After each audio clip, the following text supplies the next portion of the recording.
em chẳng nhận ra tôi đã yêu em như là ia bàn tình ta, mà em cứ mãi vô tình dù tôi có đâu vô hình. Tại em đã thương ai rồi hay vì điều chi tôi đã yêu em mất rồi nên đêm nay ngẩn ngơ.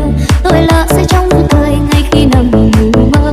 Em nói mẹ cha con cơm chưa yêu bây giờ, tình yêu của anh rộng lớn thì chẳng phải ngang.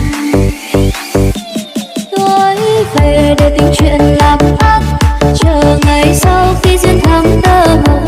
Thế mà mới chỉ được nửa năm, người ta báo em lời chờ. Ôi có sao em lại lỡ hồi lắm, yêu quá nên tôi ôm tiếng lòng thở than.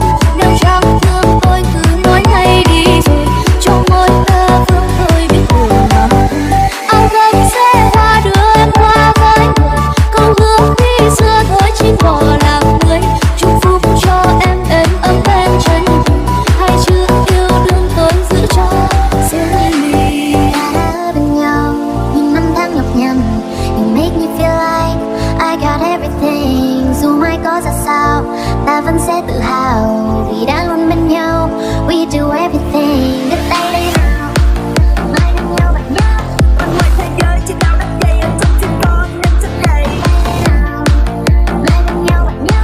Cùng mặt là người chiếc áo bóng bay sau những ngày tháng chỉ dài trong vậy cùng nhau. Cho đi xem được thời gian đặt người ta cùng lên đôi khi không được mình đang chê. Bạn ơi tôi sẽ mãi thật lòng, sau mưa sẽ có cầu vồng. Tuổi trẻ từng háo thắng vẫn giữ mặc áo trắng, đôi khi ta bí lối cùng đường vẫn cho hơi mi luôn cùng đường.